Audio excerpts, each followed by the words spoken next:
হে নবী, আপনি বলে দিন, আমার বান্দাদেরকে বলে দিন যে হে আমার বান্দারা, তোমরা যারা তোমাদের নফসের উপরে জুলুম করেছো, সুদীর্ঘকাল নামাজের খবর ছিল না, যাকাত দিইনি, হজ ফরজ হয়েছিল করি নাই, সওম রাখিনি, আল্লাহর দিন এগিয়ে নেওয়ার কোনো চেষ্টাই করি নাই, সুদীর্ঘকাল হারাম খেয়েছেন, ঘুষ খেয়েছেন, জেনা করেছেন, বাদ্যযন্ত্র বাজিয়েছেন, অশ্লীলতা এর মধ্যে ডুবেছিলেন, মাদক দ্রব্য সেবন করেছেন সুদীর্ঘকাল।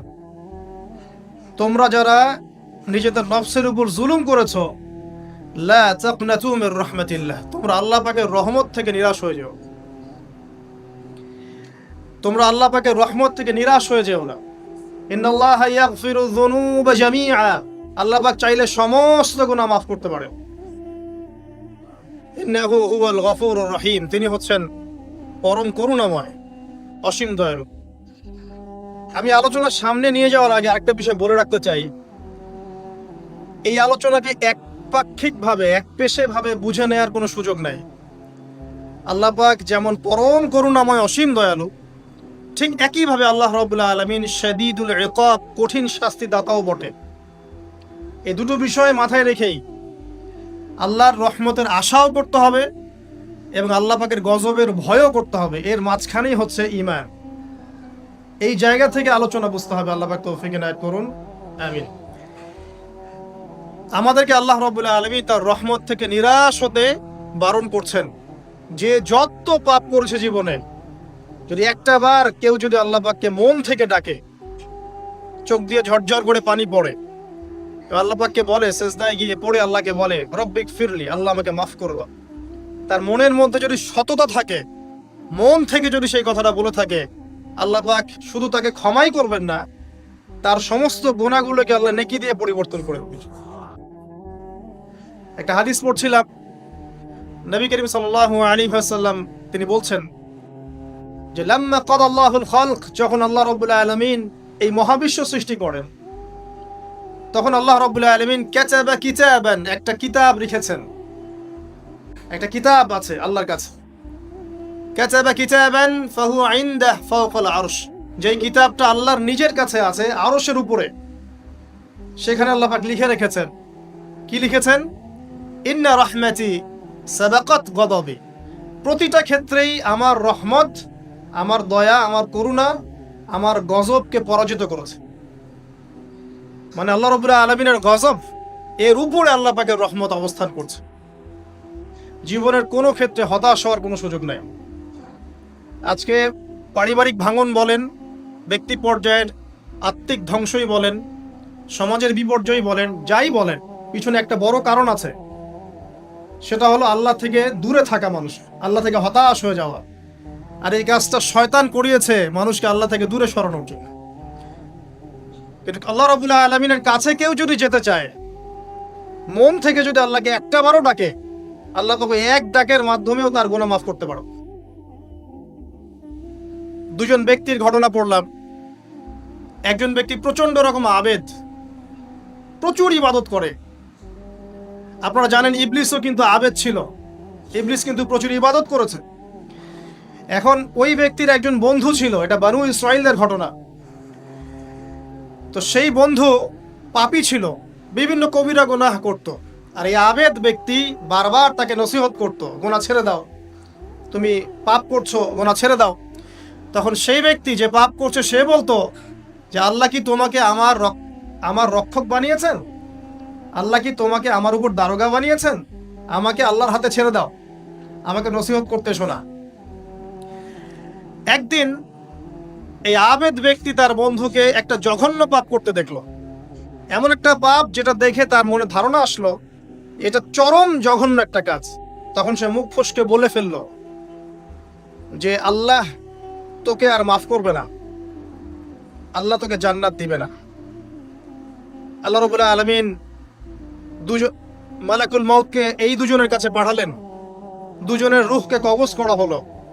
এবার আল্লাহ পাক তার সামনে তাদেরকে উপস্থাপন করে বললেন যে তোমাকে আমার রহমত সম্পর্কে কে গ্যারান্টি দিয়েছে যে আমি কাউকে রহমত করব কি করব না?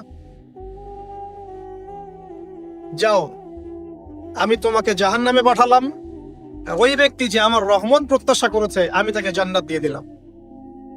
দেখুন, এই হাদিসটা শুনলে মনে হয় বাহ্যিক হয়তো বা মুখের একটা কথার কারণেই সে জাহান্নামে চলে গেল। আসলে বিষয়টা এমন, বিষয়টা আমি আপনাকে বোঝাচ্ছি। বিষয়টা হচ্ছে ইবলিসের মত। ইবলিস কিন্তু শুধু মন থেকেই বলেনি যে খলাকতানি মিন নার ওয়া খলাকতাহু মিন তিন, আমি কেন তাকে সাজদা করব আদমকে, আদম তো মাটির তৈরি আর আমি তো আগুনের তৈরি। এটা ইবলিসের শুধু মৌখিক স্টেটমেন্ট ছিল না, কারণ কি ছিল? আবা ওয়াস্তাকবার, সে উদ্ধত হয়েছিল, অহংকার প্রদর্শন করেছিল ভিতর থেকে। ইন্টারনালি সে অহংকারী ছিল, সে আন্ডার এস্টিমেট করে কথাটা বলেছে, শুধু মৌখিকভাবে বলে নাই। কিন্তু ঠিক এই ব্যক্তির ঘটনা এমনই, সে মন থেকে অহংকারী হয়ে উঠেছিল, যদিও বা সে আবেদ ছিল। এখানে আমরা যারা প্র্যাকটিসিং মুসলিম হওয়ার চেষ্টা করছি, আমাদের জন্য এখানে নিদর্শন আছে। 5 ওয়াক্ত নামাজ পড়েই ভেবে বসবেন না যে অনেক কিছু করে ফেলছে, এক চিল্লা দিয়ে মনে করে ফেলবেন না যে দিনের জন্য অনেক কিছু করে ফেলছে। একটা হজ করেছেন, ওমরা করেছেন, সিয়াম রেখেছেন, দিনের জন্য দান সদকা করেছেন, একটা মাদ্রাসা মসজিদ করেছেন, ভেবে বসবেন না আপনি সব অনেক কিছু করে ফেলেছেন এবং অন্যরা সব ককরোচ তেলাপোকা, ওরা জাহান্নামে যাবে, এমনটা মনে করবেন। জানি না আমরা যে কার আমলের কতটুকু আল্লাহর কাছে কবুল হচ্ছে। তো এখানে এই ব্যক্তির সমস্যা ছিল এই, সে নিজের আমলটাকে অনেক ভারী মনে করছিল এবং সে স্টেটমেন্ট দিয়ে ফেললো যে তোকে আল্লাহ পাক মাফ করবে না। এই একটা কথা মন থেকে বলার কারণে তার ইহকাল পরকাল দুটা বরবাদ হয়ে গেল, সে জাহান্নামে চলে গেল। ঠিক আরেক ব্যক্তির ঘটনা আছে এমন, এগুলো সবগুলো রেফারেন্স আছে। এক ব্যক্তি প্রচুর ইবাদত করত, আল্লাহ পাক তার ইবাদত করার জন্য পাহাড়ের চূড়ায় একটা সুন্দর ব্যবস্থা করে দিয়েছিলেন, সেখানে ডালিম গাছ হতো, ঝর্ণা আসতো, খাবারের কোনো অভাব নাই। হাদিসে এসেছে 500 বছর সে ইবাদত করেছে। কত বছর? কিয়ামতের মাঠে এই ব্যক্তির অবস্থা এমন হবে, তাকে জান্নাতে প্রবেশ করানোর জন্য নিয়ে যেতে বলা হবে। ভিডিওটি ভালো লাগলে আমাদের বলা হবে চ্যানেলটি যাও আমার সাবস্ক্রাইব করুন। রহমতে জান্নাতে চলে যাও, আল্লাহ পাক তাকে এই কথাটা বলবেন। কিন্তু এই ব্যক্তি বলবে আমার আমলের কারণে, আমার আমলের কারণে আল্লাহ পাক বলবেন আমার রহমতে জান্নাতে চলে যাও। ব্যক্তি বলবে আমার আমলের কারণে। আল্লাহ রাব্বুল আলামিন তখন তাকে দেওয়া সমস্ত নেয়ামত গুলোকে এক পাল্লায় করবেন আর তার সমস্ত আমলকে আরেক পাল্লায় করবেন। তারপর দেখা যাবে আল্লাহর সমস্ত নিয়ামত তার একটা চোখের সমান হয় নাই। কথা কি বুঝতে পারছেন? একটা চোখের যে নিয়ামত আল্লাহ পাকের, সমস্ত আমল ও 500 বছরের ইবাদত এতটুকু হয়নি। তারপর তাকে বলা হবে ওকে জাহান্নামে নিয়ে যাও। এবার জাহান্নামে যাওয়ার সময় সে বলবে আল্লাহ তোমার রহমতে আমাকে মাফ করলো।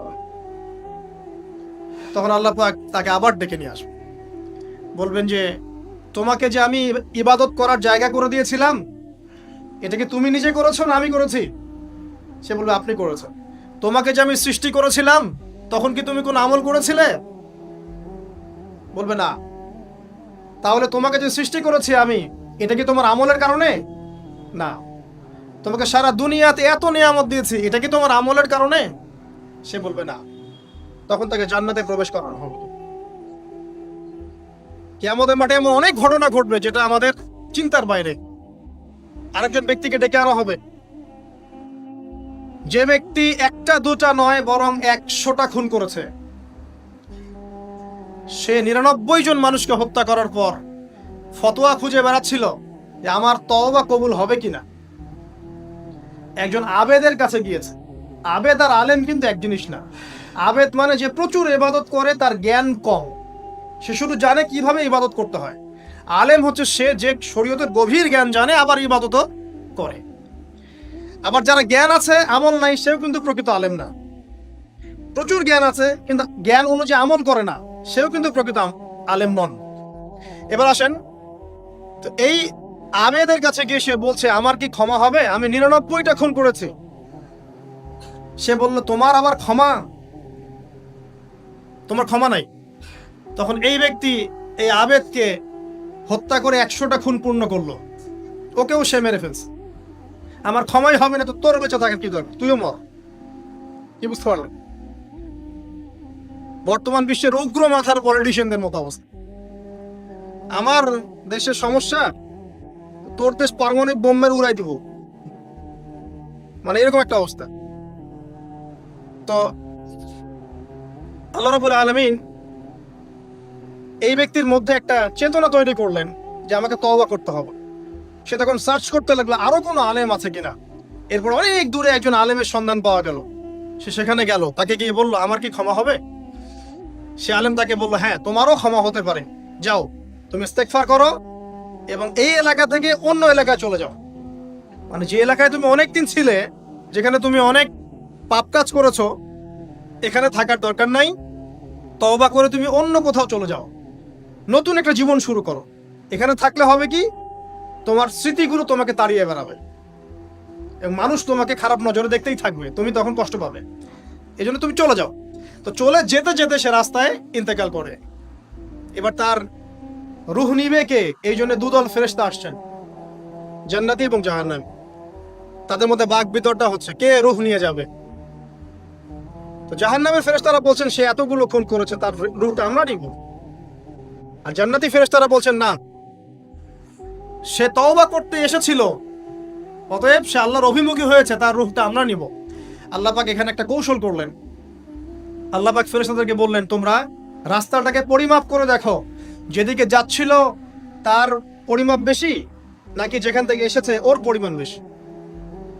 আল্লাহ পাক জমিনকে আদেশ করলেন হে জমিন তুমি প্রশস্ত হয়ে যাও। এবার পরিমাপ করে দেখা গেল সে তওবার দিকে আসছিল, এর পরিমাণটা বেশি। এই একটা কাজের ওসিলা আল্লাহ পাক তাকে মাফ করে দেন। মনে রাখবেন এটা মৌখিক বিষয় ছিল না, সে মন থেকে ভিতর থেকে কিন্তু সে আল্লাহর প্রতি অনুগত হয়েছে। এই মনের বিষয়টা আল্লাহ ছাড়া কেউ জানে না। আপনি দেখতে পারেন সমাজে অনেকে দাড়ি টুপি পাগড়ি জুব্বা সব লাগিয়ে ঘুরছে, তো বিশ্বাস করেন তাদের মনটা এমনও হতে পারে যে জানোয়ারের চেয়েও কুৎসিত, এমনও হতে পারে। আবার আপনি দেখবেন সমাজে এমন অনেক মানুষ ঘুরছে যারা হয়তো অনেক পাপে লিপ্ত মনে হচ্ছে, কিন্তু মনের মধ্যে সততা আছে। আর যার মনের মধ্যে সততা আছে আল্লাহ পাক কোনো না কোনো দিন ইনশাআল্লাহ তাকে হেদায়েত দিবে। এটা আমরা আমাদের অভিজ্ঞতা থেকেও দেখেছি। এমন অনেক মানুষকে আমরা দেখেছি যে ড্রাগ অ্যাডিক্টেড ছিল, মিউজিক করেছে, হারাম সম্পর্কের মধ্যে ছিল, নামাজ ঠিক মতো পড়ে নাই, কিন্তু যখনই আল্লাহর কথা আলোচনা হতো দেখতাম সে খুবই শান্তভাবে মন থেকে কথা শুনছে। এই কথা শুনতে শুনতে শুনতে একদিন মাশাআল্লাহ এখন দেখবেন যে চিল্লা দিয়ে বেড়াচ্ছে বিভিন্ন বসে। আল্লাহ হেদায়েত দিয়েছে, সব ছেড়ে দিয়েছে। এরকম মানুষের অভাব নাই কিন্তু সমাজে। তো এখানে আল্লাহ পাকের রহমত বা দয়ার একটা উজ্জ্বল দৃষ্টান্ত দেখতে পারবেন। ঠিক এরকম আরো একটা ঘটনা আছে বনু ইসরাইলের। এক ব্যক্তি এত পাপ করেছে যে শেষে মৃত্যুর সময় সে সন্তান থেকে ডাকছে, ডেকে বলছে যে আমি যখন মারা যাব আমার লাশটাকে তোমরা কবর দিও না, যদি আল্লাহ পাক আমাকে ধরতে পারেন তাহলে খবর আছে আমার। কি করতে হবে? সে বলছে যে আমার দেহটাকে তোমরা পুড়িয়ে ফেল এবং পুড়িয়ে ফেলার পরে ছাইগুলোকে একত্রিত করবা, পরে অর্ধেক ছাই সমুদ্রে ভাসিয়ে দিবা, অর্ধেক ছাই বাতাসে উড়িয়ে দিবা। সন্তানরা তাই করলো।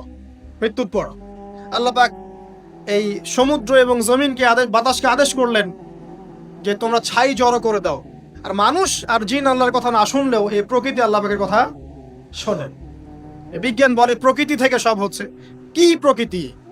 প্রকৃতি কি, কাকে বলে? মানুষকে আল্লাহর ইবাদতকে বাদ দিয়ে প্রকৃতি পূজায় নিয়ে গেছে। এই পুরো প্রকৃতি আর মহাবিশ্ব এক আল্লাহর ইবাদত করে। কে সৃষ্টি করলো প্রকৃতি? প্রাকৃতিক ভাবে হয়েছে সবকিছু বলে, আল্লাহ থেকে হয়েছে বলা যাবে না। বললে আপনি মৌলবাদী হয়ে যাবেন। আল্লাহ শব্দ ইউজ করলে আপনি মৌলবাদী হয়ে যাবেন। ধর্মতাত্ত্বিক শব্দগুলোকে আস্তে আস্তে উঠিয়ে দেওয়া হয়েছে। দেখবেন যুক্তি বিজ্ঞান দার্শনিক শব্দগুলোকে আনা হয়েছে। এটাও টেকনিক্যালি করা হয়েছে। কোন সেকুলার মিডিয়াতে আপনি দেখবেন না ইনশাআল্লাহ বলছে। ভিডিওটি ভালো লাগলে আমাদের ইনশাআল্লাহ প্রমাণ করবে যে আপনি আস্তিক না নাস্তিক। তো প্রকৃতিকে আল্লাহ পাক আদেশ করলেন এই সমুদ্র ছাই জড়ো করো, এই বাতাস ছাই জড়ো করো। তারা ছাই জড়ো করে দিল। এই ব্যক্তিকে বলা হচ্ছে তুমি জীবিত করে আল্লাহ পাক বলছেন তুমি যে এই কাজটা করেছিলে, লিমা ফাআলতা হাদা, তুমি এই কাজটা কেন করেছো? তখন এই ব্যক্তি উত্তর দিচ্ছে মিন খাশিয়াতিকা ইয়া রাব্বি ওয়া আনতা আ'লাম। হে আল্লাহ, আমি আমার বুঝে যা এসেছে আপনার ভয়েই আমি এই কাজটা করেছি। আর আপনি খুব ভালো করেই জানেন যে আমি আপনার ভয়ে করেছি নাকি অন্য কোনো কারণে করেছি। মানে আপনি আমার মনের কথা জানেন। আল্লাহ পাক তাকে মাফ করে দিন। আপনাদেরকে আমি সেই ব্যভিচারী মহিলার কথাও মনে করাই, যে ছিল একজন প্রস্টিটিউট মহিলা, পতিতা, যেটা আমরা বলি সমাজের ভাষায়, যদিও এখন নতুন শব্দ এসেছে সেক্স ওয়ার্কার বা যৌনকর্মী, এবং এগুলোকে আমরা এখন প্রমোট করছি। আমরা এখন অশ্লীলতাকে প্রমোট করছি। এই কথা বলতে আমাদের বুক কাঁপা উচিত নয় যে আমরা এখন অশ্লীলতাকে প্রমোট করছি। আমরা এখন কাপড় খোলার সংস্কৃতির দিকে যাচ্ছি, যে কাপড় খুলে দিয়েছিল ইবলিস। ইবলিস আমাদের বাবা মার কাপড় জান্নাতে খুলে দিয়েছিল, এটা কি জানেন? ফল খাওয়ার পরে এই ফল খেতে কে প্রলুব্ধ করেছে? ইবলিস।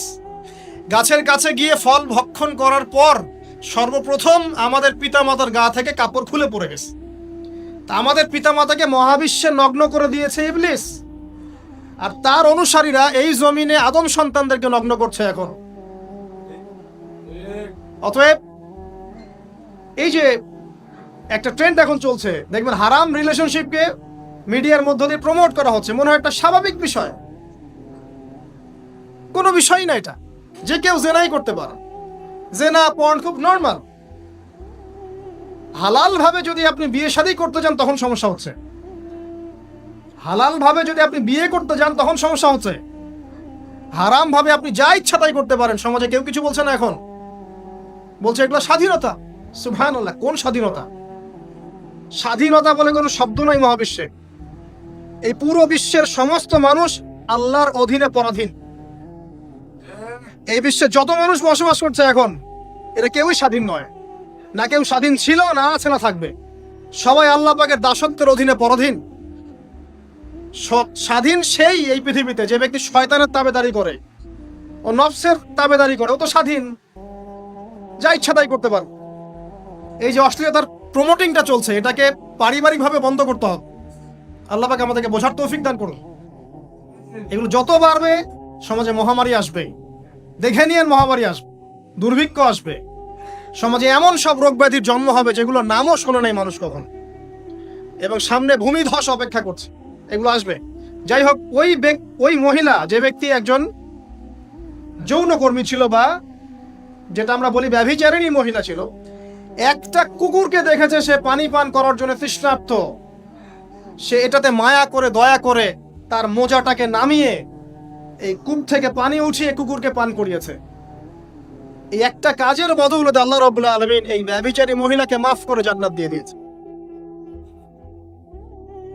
হাদিসে এটাও এসেছে, নবী সাল্লাল্লাহু আলাইহি ওয়াসাল্লাম বলেছেন, ইরহামু মান ফিল আরদ, তোমরা সবাই জমিনবাসীর প্রতি রহম করো।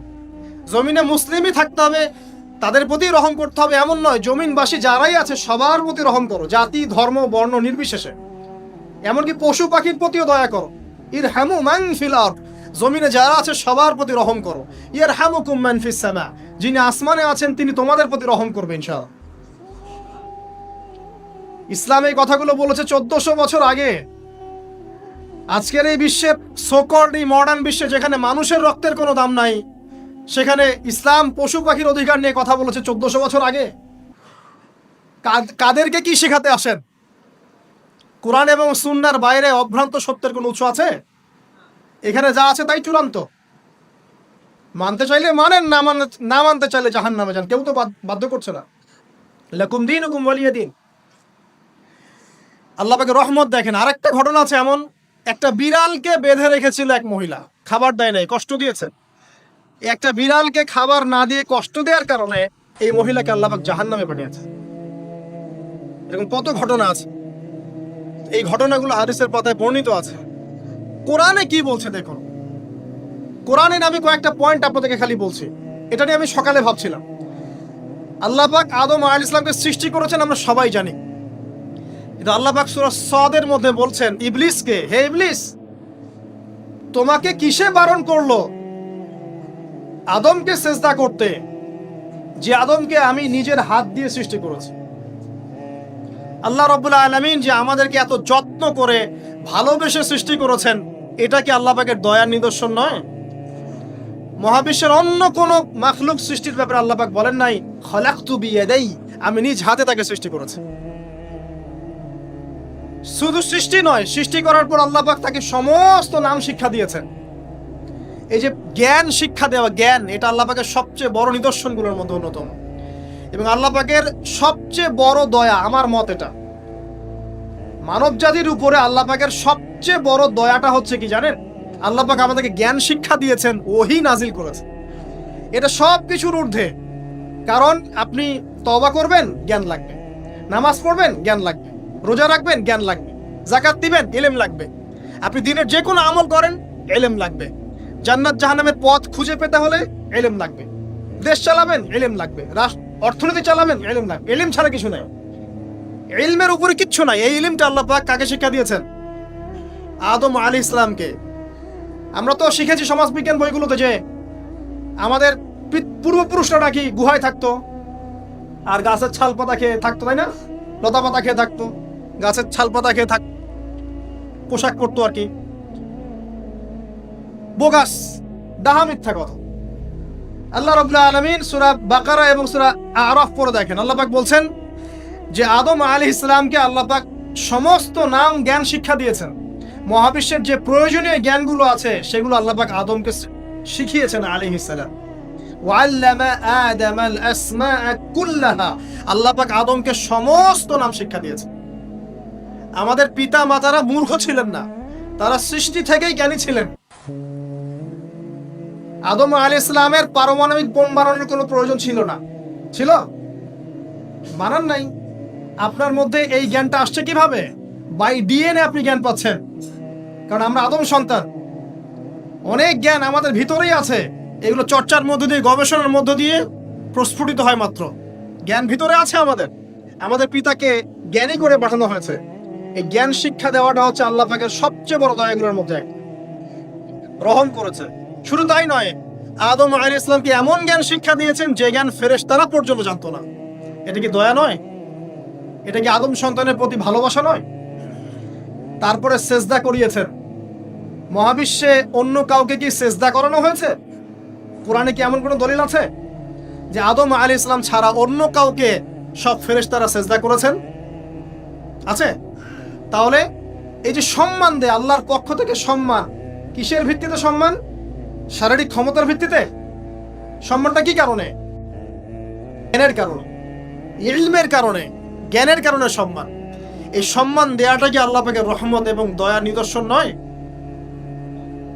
অতএব সম্মান পেতে হলে, আল্লাহর রহমত পেতে হলে সেই জ্ঞানের চর্চায় আবার ফিরে আসতে হবে।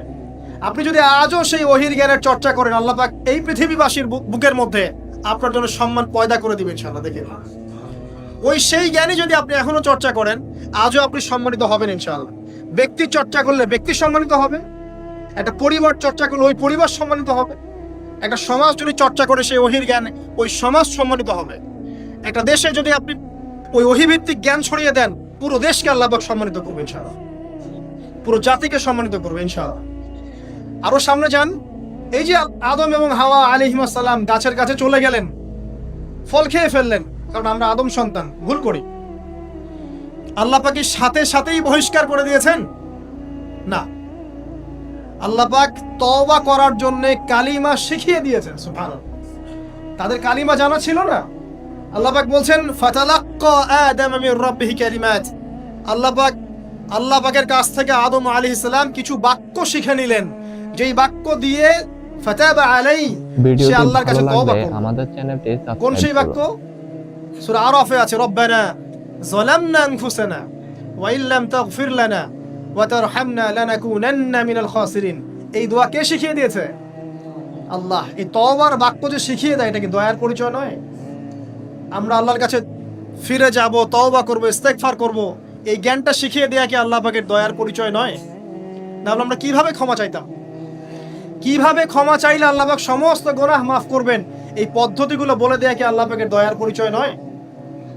তারপর সামনে যান, পৃথিবীতে নামিয়ে দিয়ে আল্লাহ পাক ক্ষান্ত হয়ে যাননি।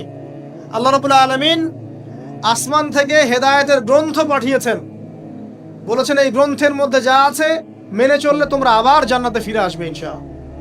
আল্লাহ পাক আদম এবং হাওয়া আলাইহিস সালাম এবং আদম সন্তান সবাইকেই সৃষ্টি করেছেন, উদ্দেশ্য হচ্ছে আল্লাহ পাক আমাদেরকে জান্নাত দিতে চান।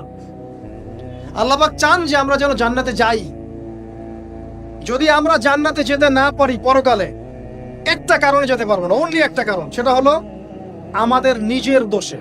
একটা কারণ, যারা জাহান্নামে যাবে মানুষ এবং জিনদের মধ্যে, নিঃসন্দেহে মহাবিশ্বে তারা ছাড়া জাহান্নামে যাওয়ার উপযুক্ত কেউ ছিল না। ও জাহান্নামে যাওয়ার উপযুক্ত ছিল বলেই আল্লাহ পাক তাকে জাহান্নামে পাঠাবেন।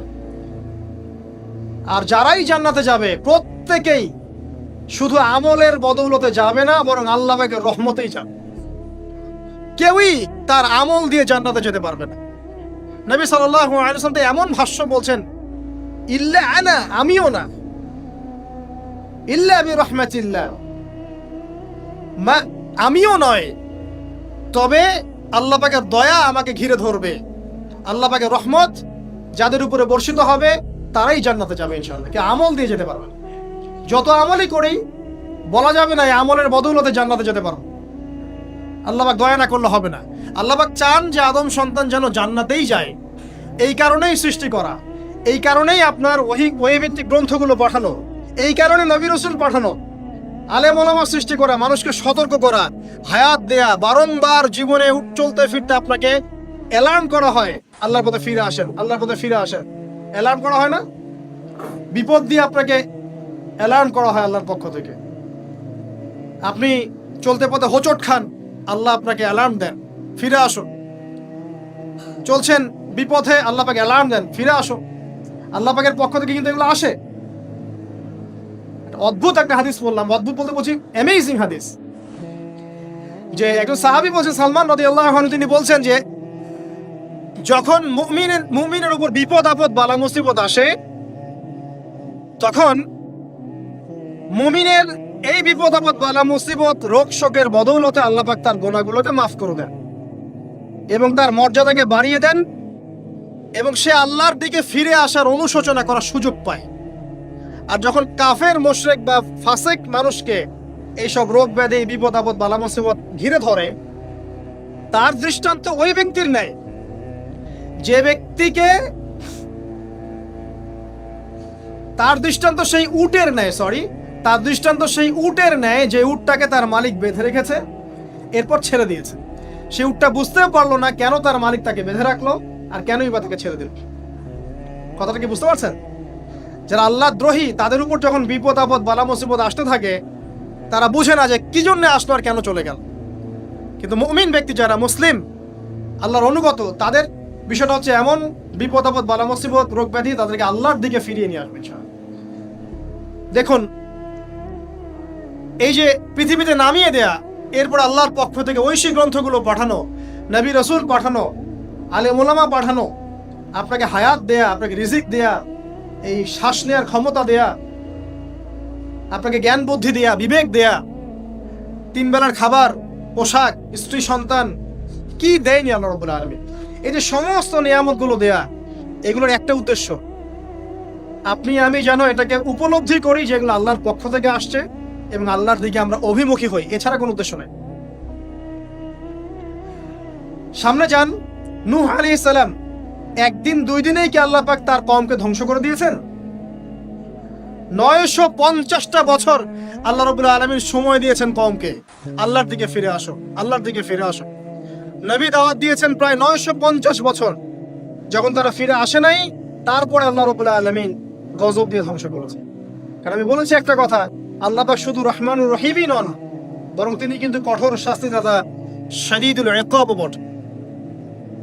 সামনে আরো যান, ইব্রাহিম আলাইহিস সালাম একা একটা মানুষ নমরুদের সাথে ফাইট করছেন, আগুনে ফেলেই দিল, সে আগুনকে আল্লাহ পাক ঠান্ডা করে ফেললেন। এটা কি আল্লাহ পাকের দয়া নয়?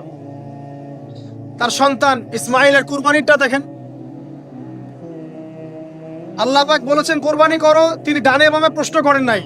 আমরা হলে প্রশ্ন করতাম, কেন করব? শিশু সন্তান, নিষ্পাপ, এটার কোনো যুক্তি আছে কিনা, লজিক আছে কিনা?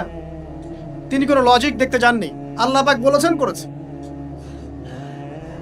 আল্লাহ রাব্বুল আলামিন তার এই ঘটনাটাকে তো সম্মানিত করলেনই, কিয়ামত পর্যন্ত কিন্তু এই ঘটনা মানুষ স্মরণ করবে।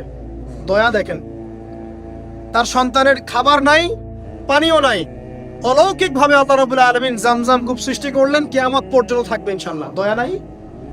এটা, এই কূপটা দেখলেই তো মুসলিম হওয়া যায়। এই জামজাম কূপটা দেখলেই তো মুসলিম হয়ে যাওয়া উচিত মানুষের। কোত্থেকে আসলো এই কূপ? এই পানির এত বৈশিষ্ট্য কেন? কখনো শেষ হচ্ছে না কেন? এটা নিয়ে ভাবলেই তো মুসলিম হওয়া যায়। হবে না, কারণ কি? আবা ওয়াস্তাকবার, উদ্ধত হয়েছে, অহংকার প্রদর্শন করছে। অহংকার মানে এই নয় যে আপনি সুন্দর জামা পরছেন, আপনি সুন্দর কাপড় পরছেন, আপনি ভালো একটা বাড়ি করেছেন, এটা অহংকারের পরিচয় নয়। বরং অহংকারের পরিচয় হচ্ছে ফাতারুল হাক্কি ওয়া গামতুন নাস, সত্য জিনিস যেটা স্পষ্ট এটাকে অস্বীকার করা, আর অন্য মানুষকে ছোট করা, তুচ্ছ তাচ্ছিল্য করা, এই হলো অহংকারের পরিচয়। ইউনুস নবীর কথা মনে আছে আপনাদের?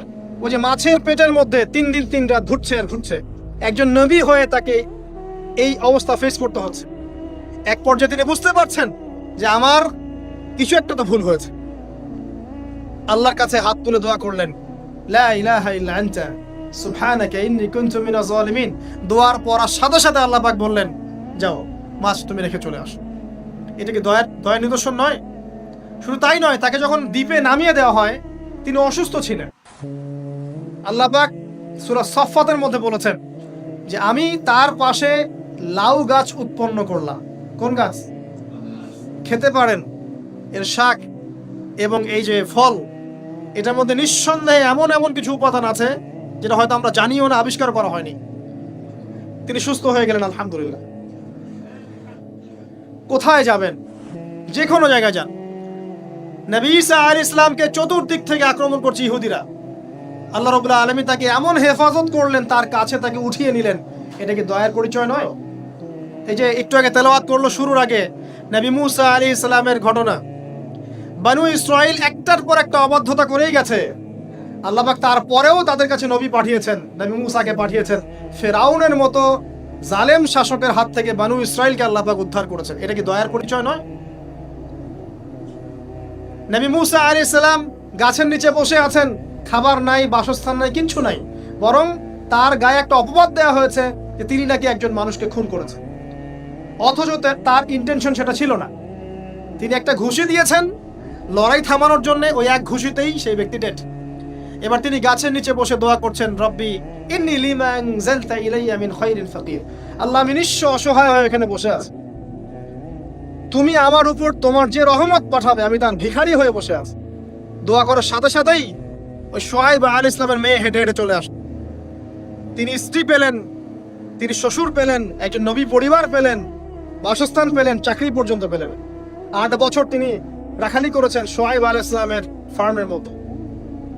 দয়া মুহূর্তেই চলে আসবে, শুধু আল্লাহ থেকে অভিমুখী হলেই হয়, এগুলো দয়া। আইয়ুব আলাইহিস সালামের কথা মনে আছে না? দীর্ঘদিন রোগে ভুগছেন, চিকিৎসা হচ্ছে না, ভালো হচ্ছে না, শেফা হচ্ছে না। এখানে যারা আধ্যাত্মিকত্ব নিয়ে পড়াশোনা করেন, লেখালেখি করেন, তারা বলেছেন তাদের কিছু কিতাবের মধ্যে, রোগটা যখন এমন একটা পর্যায়ে চলে আসলো যে তিনি জিহ্বাটা নড়াতে পারছেন না, কারণ তিনি আল্লাহ পাকের জিকির করতে প্রচন্ড ভালোবাসতেন। এক পর্যায়ে রোগটা এমন একটা জায়গায় চলে আসলো যে জিহ্বাটা তিনি নড়াতে কষ্ট হচ্ছে। তখন গিয়ে তিনি বলছেন, রব্বি আন্নী মাসসানি ইয়াদুররু ওয়া আনতা আরহামুর রাহিমিন। হে আল্লাহ, আমাকে কষ্ট স্পর্শ ভিডিওটি করেছে, ভালো লাগলে আমাদের আর তুমি তো চ্যানেলটি সাবস্ক্রাইব করুন। ক্ষমাকারী, রহমকারীদের মধ্যে সর্বশ্রেষ্ঠ রহমকারী। আমি জিকির করতে পর্যন্ত পারছি না, আল্লাহ আমার রোগটা শেফা দিয়ে দাও। বলার সাথে সাথে আল্লাহ রাব্বুল আলামিন প্রস্রবণ ঝর্ণা তৈরি করলেন, এখানে গোসল করো, শেফা হয়ে গেল। এগুলোকে রহমতের পরিচয় নয়? এখানে এক্সট্রা স্কলার এমনও বলেছেন, আজকে আমরা যারা বাহ্যিক সৌন্দর্য নিয়ে বেশি গর্ব করি আর কি, আত্মিক সৌন্দর্যের চাইতে বাহ্যিক সৌন্দর্য নিয়ে যারা বেশি গর্ব করি, যদি আল্লাহ পাক আমাদের পোশাকটাকে পরিবর্তন করে দেন, আত্মাটাকে দেহের পোশাক দেন আর দেহটাকে আত্মার পোশাক বানায় দেন, তাহলে দুর্গন্ধে কি আমাদের সামনে আসতে যাবে? কথা মনে বুঝতে পারছেন না? আইয়ুব আলাইহিস সালামের আত্মাটা ছিল পবিত্র, পরিশুদ্ধ, তার দেহের মধ্যে রোগ হয়েছিল। আর এই পুরো বিশ্বের ম্যাক্সিমাম লোকের মানুষের রোগ এখন আত্মায়, দেহে নয়। আবার বলছি, হয়তো বুঝতে পারছেন না। আইয়ুব আলাইহিস সালামের রোগটা হয়েছিল দেহে, বাইরে। তার আত্মা ছিল পবিত্র, পরিশুদ্ধ আত্মা। দেহের রোগের একটা পর্যায়ে যখন জিহ্বাটায় ইফেক্ট হলো, তখন জিকির করতে তার কষ্ট হচ্ছে, তখন তিনি দোয়া করছেন, আল্লাহ আমার এই রোগটাকে শেফা দিয়ে। আর এখনকার পুরো জেনারেশন, এই সভ্যতার রোগ হচ্ছে ভিতরে, আত্মায়। দেহের রোগের চাইতে এদের আত্মার রোগটা বেশি। এখন এই আত্মাটাকে যদি দেহ বানিয়ে দেওয়া হয় আর দেহটাকে আত্মার পোশাক পরিয়ে দেওয়া হয়, দুর্গন্ধে কেউ সামনে আসতে চাবে না। তাই আইয়ুব আলাইহিস সালামের সেই দোয়া এখন আমাদের বেশি করা উচিত। রব্বি আন্নী মাসানিয়া দুররু ওয়া আনতা আরহামুর রাহিমিন। আল্লাহ, আমাদের আত্মায় রোগ এসেছে, এটাকে তুমি শেফা দাও। দেহের রোগ লেস ইম্পর্টেন্ট, আত্মার রোগটা বেশি ইম্পর্টেন্ট। এরকম নিদর্শন কোরআনের পাতায় পাতায় ছড়িয়ে আছে। আসহাবুল কাহফ, পুরো সমাজ ওদেরকে মেনে নিচ্ছে না, গুহায় চলে গেলেন, ঘুম পাড়িয়ে দিলেন আল্লাহ পাক। 309 বছর, কত বছর?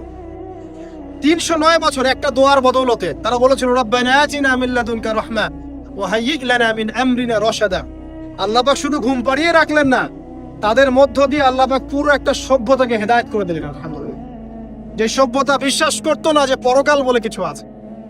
দাকিয়ানুস বাদশার সেই জুলুম থেকে আল্লাহ পাক এই 10 জন বা 9 জন যুবককে বাঁচালেন, ওদেরকে কিয়ামত পর্যন্ত কোরআনের পাতায় স্থান দিলেন, নিদর্শন বানালেন এবং তাদের মধ্য দিয়ে একটা পুরো সভ্যতাকে হেদায়েত দিলেন। সুবহানাল্লাহ, যেখানে যাবেন এই নিদর্শন। আর কার কথা বলবো? যুলকারনাইন, মনে আছে? কোন সূরা আছে যুলকারনাইনের কথা? সূরা কাহফ। আল্লাহ পাক তাকে এমন রহমত করেছিলেন যে মাশরিক মাগরিব মানে পূর্ব পশ্চিম পর্যন্ত তাকে রাজত্ব দিয়ে দিয়েছে। আজকে তো আমরা এই সামান্য একটু ক্ষমতা পেলেই আমাদের কেউ চেনে না, গায়ে হাতি দেওয়া যায় না, ঠিক আছে? মানে তখন সে নিজেকে মনে করে যে সে এই পৃথিবীর সবকিছু, বাকি মানুষ আর মানুষ না। ক্ষণস্থায়ী সামান্য একটু ক্ষমতা দিয়ে দেখবেন আমাদের অবস্থা খারাপ। প্রত্যেকের ধর্মতাত্ত্বিক ক্ষেত্রেও যদি কাউকে আপনি একটু ক্ষমতা দেওয়ার আলেম মনে করেন, দেখবেন অহংকারে বাঁচতেছেন। কারো একটু পপুলারিটি হয়ে গেছে, দেখবেন অহংকারে বাঁচতেছেন। আইওয়াস শোডাউনের জামানত ওইটা, যে যত পারে মানুষকে দেখাতে পারলে বাঁচে। কাজ হবে 5%, 95% হচ্ছে আইওয়াস। যে কোনো জায়গায়, ধর্মতাত্ত্বিক জায়গা বলেন, social, economical, political, world affairs, কাউকে যদি আল্লাহ পাক যাররা পরিমাণ একটু ক্ষমতা দিয়ে দিয়েছেন, বাস তাকে আর চেনা যায় না। যুলকারনাইনকে আল্লাহ পাক আলাইহিস সালাম মাশরিক মাগরিবের ক্ষমতা দিয়েছিলেন। এত দাপট ছিল তার, যেদিকে সেনাবাহিনী নিয়ে যেতেন সেদিকে বিজয় করতে পারতেন। পড়ে দেখেন। আর এই ব্যক্তি কিন্তু আলেকজান্ডার দ্য গ্রেট নয়। পশ্চিমারা এখানে আবার একটা ষড়যন্ত্র করেছে, তারা বলে এই ব্যক্তি ছিল আলেকজান্ডার দ্য গ্রেট। এটা ভুয়া কথা। তিনি একজন আল্লাহ পাকের বড় ওলি ছিলেন অথবা নবী ছিলেন। কি ছিলেন আল্লাহ পাক এটা কোরআনে বলেন, স্পষ্ট করেন না। তা আমরা ধরে নিচ্ছি আল্লাহ পাকের তিনি একজন শুকরগুজার বান্দা ছিলেন। তাকে একটা কম বলছে যারা পাহাড়ের মাঝখানে থাকতো, ইয়া যুলকারনাইন, হে যুলকারনাইন, ইন্না ইয়াজুজ ওয়া মাআজুজ মুফসিদুনা ফিল আরদ। ইয়াজুজ আর মাআজুজের সভ্যতা জমিনে ফাসাদ সৃষ্টি করছে। ফাহাল নাজআলু লাকা খারাজান আলা আন তাজআলা বাইনানা ওয়া বাইনাহুম সাদ্দা। আমরা কি তোমাকে একটু ট্যাক্স দিব, খাজনা দিব, যে খাজনার বদৌলতে তুমি একটা প্রাচীর নির্মাণ করে দিবে, যে প্রাচীর নির্মাণ করলে ওরা আর আমাদের কাছে আসতে পারবে না। তখন এই প্রতাপশালী বাদশার স্টেটমেন্ট হচ্ছে এই, ক্বালা মা মাক্কান্নি ফীহি রাব্বি খায়র। আল্লাহ আমাকে যা দিয়েছেন তার পক্ষ থেকে এটা যথেষ্ট, তোমাদের এসব ট্যাক্সের দরকার নাই আমার। এই যে আল্লাহ পাকের রহমত দেখেন। ঠিক খিজির আলাইহিস সালামকেও দেখবেন, ওই 3টা ঘটনা মনে আছে না? নৌকা ফুটা করা, বাচ্চাকে হত্যা করা, আর হচ্ছে কি ওই যে কি দেয়াল নির্মাণ করা। সূরা কাহফ আজকে বাসায় গিয়ে পড়েন। তাকে আল্লাহ পাক ভবিষ্যতের জ্ঞান দেখাচ্ছেন, ভবিষ্যতে কি হবে, যে জ্ঞানটা মুসা আলাইহিস সালামকে আল্লাহ পাক দেখাচ্ছেন না। মুসা আলাইহিস সালাম বলছেন কেন নৌকা ফুটা করলেন, কেন বাচ্চাকে হত্যা করলেন, কেন এই প্রাচীর নির্মাণ করলেন। আর খিদির আলাইহিস সালাম বলছেন যে জ্ঞান আল্লাহ তোমাকে দেন নাই তা আল্লাহ পাক আমাকে দিয়েছেন। আমি এই কারণে নৌকা ফুটা করছি, কারণ নৌকা ফুটা না করলে ভবিষ্যতে এই নৌকাটা সিজ করা হবে, ছিনতাই করা হবে। বাচ্চাটাকে হত্যা করেছে এই কারণে, এই বাচ্চা বড় হলে বড় কাফের হতো। দেয়াল নির্মাণ করেছে এই কারণে, এই দেয়ালের নিচে এই বাচ্চাদের, এতিম 2 বাচ্চার গুপ্তধন রাখা আছে, ওর বাবা মা রেখেছে। এটা তুমি জানো না, আমি জানি। এটা জানার পরে তিনি অহংকার করছেন না, তিনি বলছেন রাহমাতাম মির রাব্বি, এই জিনিসটা আমার রবের রহমত, আমার প্রতি দয়া। 2 শ্রেণীর মানুষ আপনি পাবেন। এক, যারা তাদের স্ট্যাটাস, প্রতিপত্তি, জ্ঞান এসবের অহংকার প্রদর্শন করবে।